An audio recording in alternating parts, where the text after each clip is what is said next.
In around 1895, a young, demure, and simple nun living in a Carmelite monastery in Lisieux, France, began writing at the behest of her biological sisters what she would call a story of her soul. It would become her own Magnificat. She died in 1897 through a terrible bout of tuberculosis. And yet her sisters, inspired by what she wrote, published her work, and her devotion and fame began spreading throughout Europe like wildfire. She was beatified in 1923, canonized in 1925. Pope Pius X said that she was the greatest saint of modern times. I refer, of course, to Saint Thérèse of Lisieux, one of the greatest saints whose work continues to this day. And in this video, we will discuss 5 lessons from her life.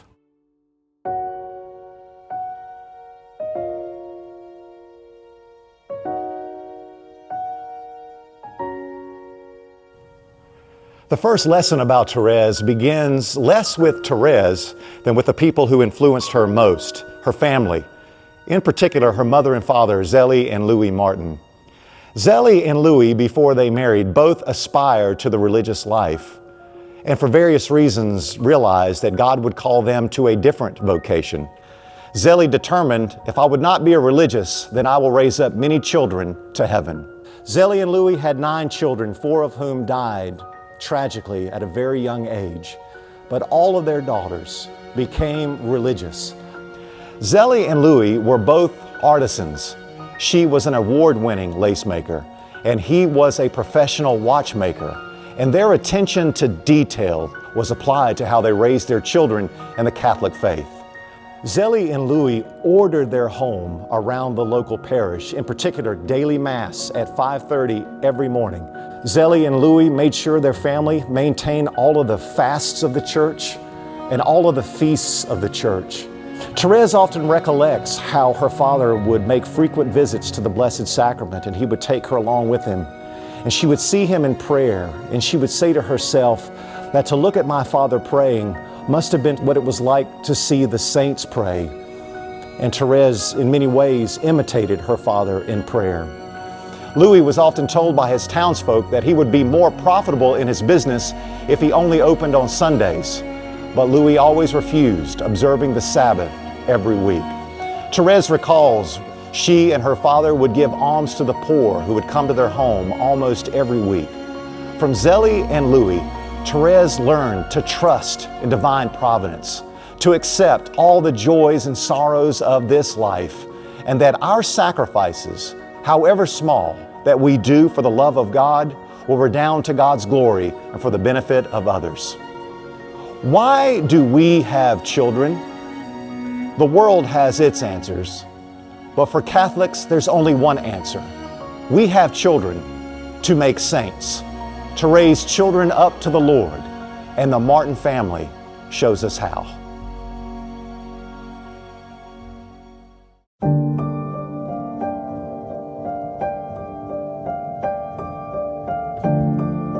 The second lesson about Thérèse concerns her doctrine of the little way. Thérèse had a desire to be a saint, a great saint, and she believed that God would never have inspired her with this desire had He no intention of fulfilling it. She trusted that God never commands the impossible. So when Jesus says, "Be perfect as your heavenly Father is perfect," it must be attainable. Yet when Thérèse looked within herself, she saw too many imperfections and weaknesses to make this possible. Thérèse never dabbled in false humility. She never exaggerated her weaknesses to be more than what they were. She was truly honest with herself. Thérèse compared herself to the great saints like a little grain of sand next to a mountain whose summit reaches into the clouds. And her question became, how am I going to get from here to there?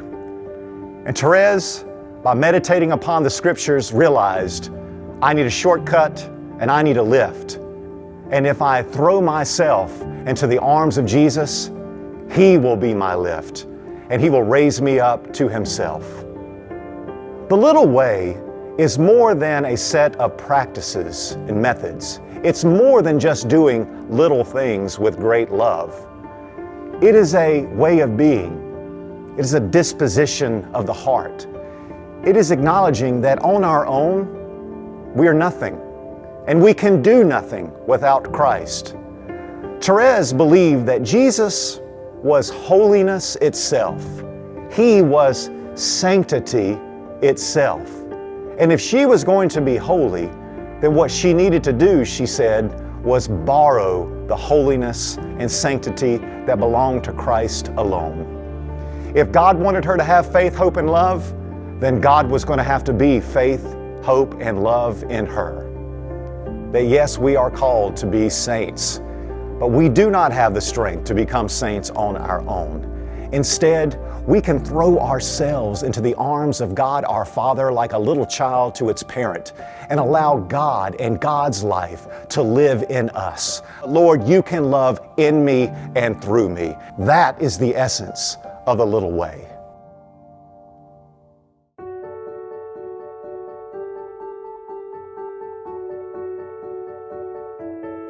The third lesson about Thérèse concerns her devotion to the Virgin Mary. The devotion to the Virgin Mary was very much the soil in which the little flower grew, developed, and received her nourishment. Consider her full name, Mary Thérèse Francois Martin. Zélie and Louis Martin named all of their children after the Virgin Mary. Why? Because they wanted to ensure all their children were consecrated to the Holy Mother. And it was through a statue of the Virgin Mary in Thérèse's room where Mary appeared and smiled upon her, healing Thérèse of a terrible illness from which she suffered for many weeks. Consider the convent and the order she joined, the Carmelites, the first order dedicated to the Virgin Mary. And Thérèse herself said she would only want to be a priest for one reason, so she could preach a homily about the Blessed Virgin Mary. Thérèse once mused that she thought herself richer than the Virgin Mary. Why? Because Thérèse says, Mary, I have you to love, but you do not have, like me, the Blessed Mother to love. And the very last sentence Thérèse wrote was, O Mary, if I were Queen of Heaven and you were Thérèse, I would happily be Thérèse to see you Queen of Heaven. By the time Thérèse died, many people saw in Thérèse a living expression of the Virgin Mary, that Thérèse assumed a Marian form in her life. A confessor said to Thérèse, I declare before God and the holy angels that you have never committed a grave sin.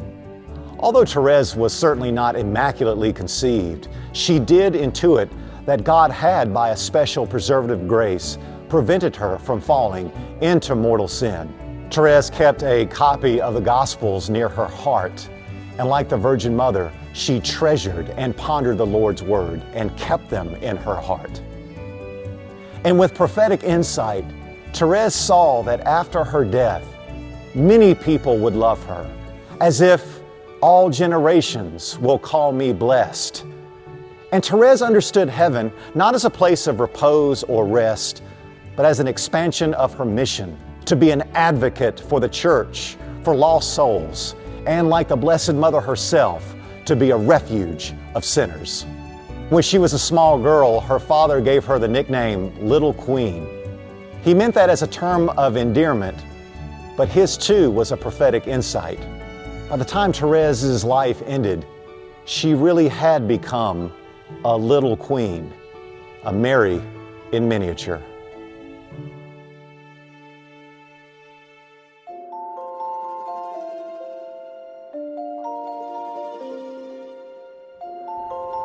The fourth lesson about Thérèse concerns her love and desire for Jesus in the Holy Eucharist. For Thérèse, there was no personal relationship with Jesus apart from the Blessed Sacrament. And from the earliest age, she desired to receive her Lord in Holy Communion. One of the most beautiful passages in her autobiography concerns how she describes her first communion. She said up until that point, her relationship with Jesus was face to face. It was a glance at each other. But when she received her Lord in the Blessed Sacrament, it was no longer face to face. It was a fusion. The two became one, and it was no longer Thérèse who lived. It was Christ living in her. What Thérèse saw in the Holy Eucharist was perfect humility. Jesus descending under the guise of bread, that he could not lower himself to us anymore. Thérèse wanted to receive Jesus in the Eucharist as often as possible. Her sister Marie said that her greatest source of suffering at the Carmelite convent consisted of its infrequent practice of Holy Communion. Thérèse would say to the hesitant, "It is not to remain in a golden ciborium that Jesus comes down each day from heaven. He wants to find another heaven, the heaven of our souls, in which he takes delight." What can we learn from Thérèse's great desire for frequent communion? That it is an encounter with Christ himself. When we receive the Holy Eucharist, we receive a person. And when we visit him in adoration, we are quenching his thirst, a thirst that she believed was a thirst for souls, a thirst for our love. Thérèse understood Jesus in the Holy Eucharist fills what is empty. He fills what is impoverished in us. And when he fills us, he transforms our nothingness into holy fire.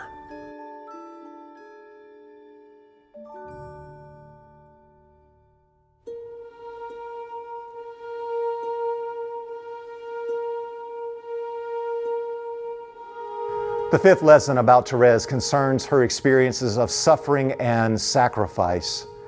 Thérèse's life was fraught with pain and loss and grief.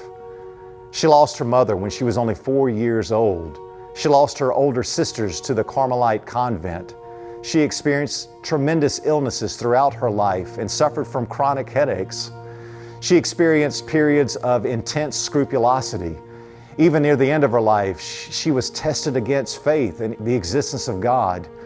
And of course, one of her tremendous sorrows, which she called a piercing of her heart, concerned the loss of her father when she was just 21, a man she called her king, her beloved. Thérèse understood the sufferings of her life to be a part of God's providence. And because she knew God was a good God, she understood that God only wills our good, but does permit the evil and the suffering for a greater good. So she embraced them because she trusted that God would use them to draw her closer to Him and to make her holier as a result. But Thérèse never sought suffering for its own sake. Instead, she wanted to be so conformed to Christ, including Christ on His cross. He suffered for love, and so she wanted to suffer for love with Him. Thérèse understood that love in this life feeds on sacrifices. Love needs to show its willingness to sink into the depths for the sake of others.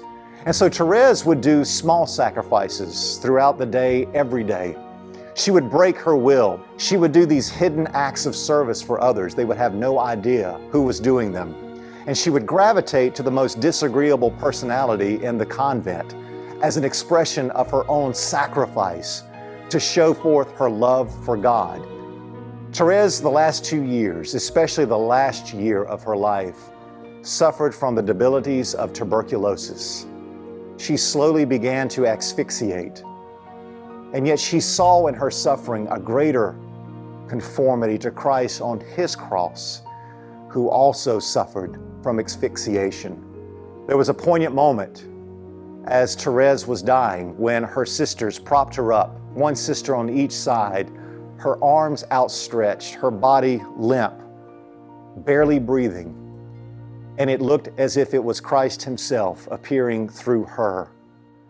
But Thérèse was willing to suffer this way if it meant that the love with which she loved Christ and the love with which she was willing to humiliate herself, to descend as Christ did, would redound to the salvation of the world. Her last words were, "Oh, how I love Him. My God, I love you." What is the lesson that Thérèse teaches us about suffering and sacrifice? All of us have suffering and sorrow in our lives. But can we trust, as Thérèse did, that God only wills our good? And whatever evils and sufferings and sorrows are happening to us are meant for a greater good. We can, as Christ did on His cross, absorb them in love for the salvation of other souls, a family member, or for sinners in general. We are bringing glory to God because we are bringing His love into the world, a love that was willing to sacrifice and suffer for us.